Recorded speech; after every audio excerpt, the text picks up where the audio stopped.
Good afternoon, everybody. My name is Alla Savelyeva. I'm the head of the Writing Center and a senior writing lecturer at ADA University. Today, I'm going to talk about implementing project-based language learning in first-year university writing, its benefits and challenges.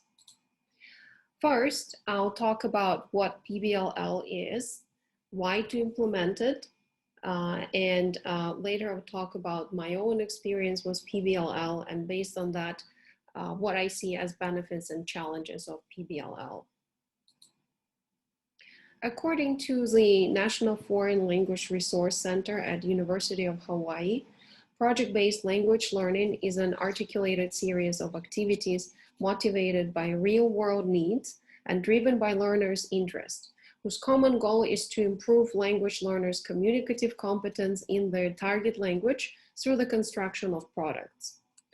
Project-based language learning should include a high level of learner autonomy, invite critique and revision, and promote critical thinking, collaboration, creativity, amongst other 21st century skills. Why implement PBLL? Project-based learning in general, not just for languages, fosters collaboration, flexibility, time management, and critical thinking.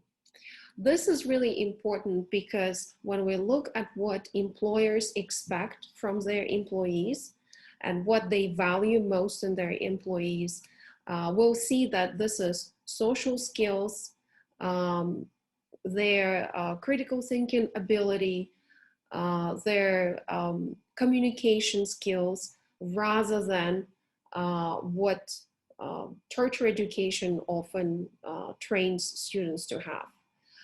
Faculty members often report student knowledge, academic knowledge as the most important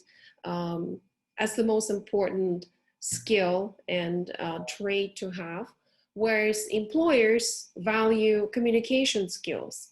So to bridge the gap between employers' expectations and curriculum, higher education should really encourage authenticity in learning activities and help students develop their social skills. So in PBLL and project-based learning in general, learners acquire these skills and knowledge as a result of having done and experienced something new. They participate in purposeful communication to complete real-world activities, such as creating a public product that will be used by a local community. In PBLL, high language proficiency is achieved through the need to use the target language in authentic cultural contexts, to explore the content from other disciplines, to think critically, and to collaborate. Let me talk about my project-based language learning experience now. I asked the head of my program to let me have a 4-week PBLL project instead of a traditional written assignment with my first-year undergraduate students of writing and information literacy too. For this project, I designed a project plan with lesson activities, materials and resources that I needed, and also milestones that would move my project to the next step. I asked my students to provide regular feedback through weekly evaluations of the project progress. Students also got to self-evaluate and evaluate their group performance. So here, having the timeline and the curriculum goals in mind, I first thought of my students creating a public product that could help my students develop and showcase their writing and information literacy skills. The product had to be a written text.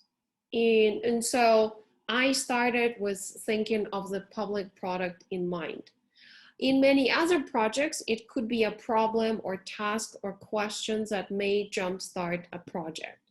So here was the product square for my students project called Discover with ADA. You can see the public audience, the purpose of the project, what was the challenge and problem and question, what public product we saw, we had in mind, and what interests and needs students had that connected them to that project.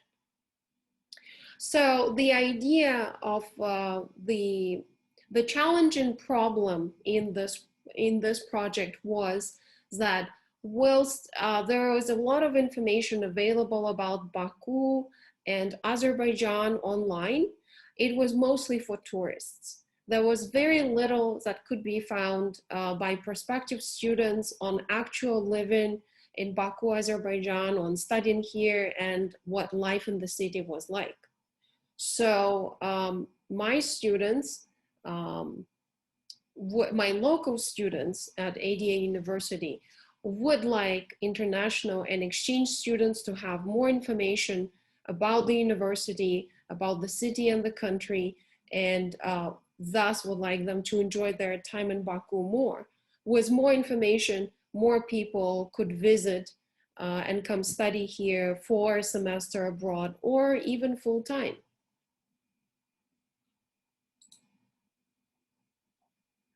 So PBLL focuses on learner-centered activities. And in my project, students brainstorm the following subtopics for their booklet: campus life, culture and life in Baku. After they brainstormed the following subsections, they chose which one they wanted to join. So this is how they divided into 3 groups. To complete projects and solve problems in real life, students must build up their knowledge of content to the situation.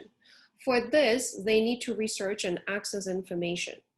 So in my project, the nature of the final product encouraged students to develop their information literacy skills, where throughout the project activities, they had to find, evaluate, organize, use and communicate information. So that worked really well for the information literacy component of this project. Project-based language learning also invites students to explore their identities in relation to the context, cultures, and communities. In my project, students reported that they had learned a lot about their own city, country, and also university community. They started to pay attention to the aspects of lives they previously overlooked, and it also made them reflect on what would be important for them when they decide and go to study abroad.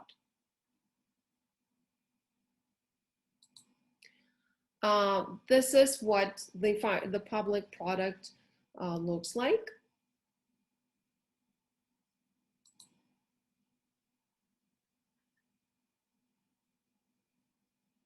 And now we are just tweaking, polishing the last things before we present this public product to the university community, share it with the student services and the Office of Exchange Programs so that they can share that with people who are interested in having a look.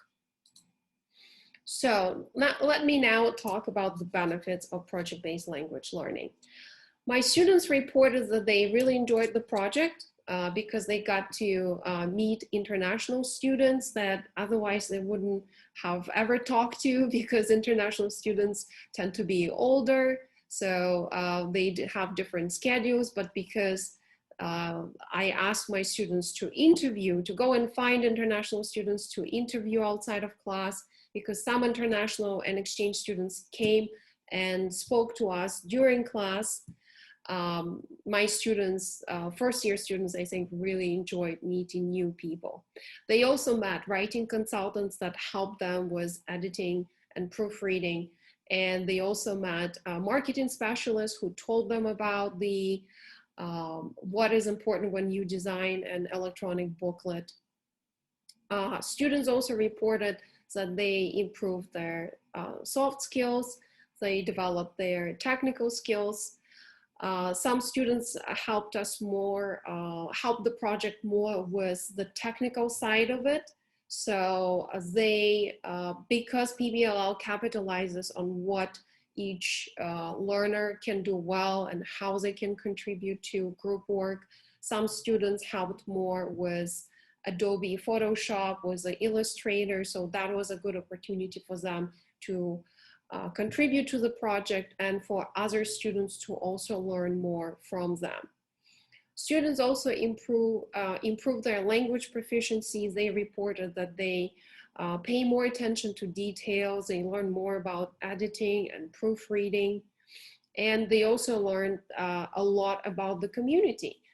Some of them said that they, oh wow, I never knew that we had this available on campus.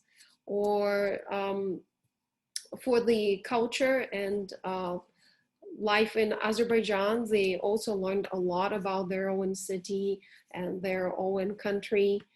And it was interesting for them to look at their own university, city, and country through the eyes of a foreign or exchange student. And I think this authenticity and a different mode of learning really made them more committed to the project and more invested in it, because since the public product was designed to be shared with potential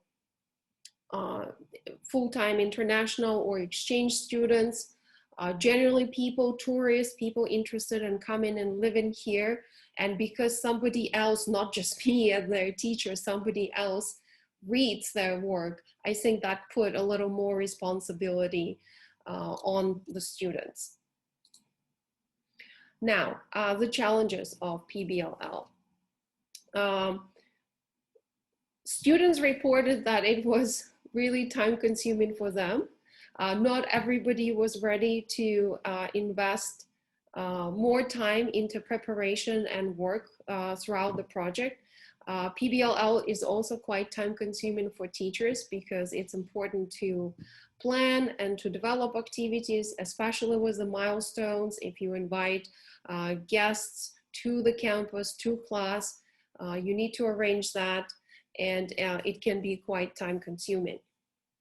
Another challenge of PBLL is also ensuring true collaboration among students rather than the division of tasks. Some students, few students resented collaboration and group work, and so sometimes it was easier for them to just divide up the task and do their portion on their own. And this is where the real challenge of ensuring collaboration is. And a lot of my students reported collaboration within their group, but then I had 3 groups, but then they said that, oh, we never really got to work really closely with the other 2 groups. So for me, if I do this project in future, again, I will need to sit down and think, how can I also ensure collaboration between the groups? And my final thoughts on project-based language learning in writing information literacy are the following. I think as an educator, as a teacher, it's important to be flexible. In my first, I had the idea that the final public product would be a website, and but then later talking to my students, I realized that I perhaps overestimate their technical abilities and how much time we had for the project implementation. And so we decided to be flexible, and an electronic booklet was a much more realistic goal. So it's important to be flexible. Once you start PBLL, you don't know exactly what kind of public project you will end up with. I also recommend trying a shorter project because a semester-long project can be very, very challenging for inexperienced PBLL practitioners. There are also a lot of resources available online, equally for teachers and for students, and I think it's important to utilize them and let your students know how to access them. A lot of these tools are free, and don't be afraid to try PBLL. Thank you, and feel free to ask questions. You can contact me via these two emails. I will be happy to share my materials and to answer your questions. Thank you so much.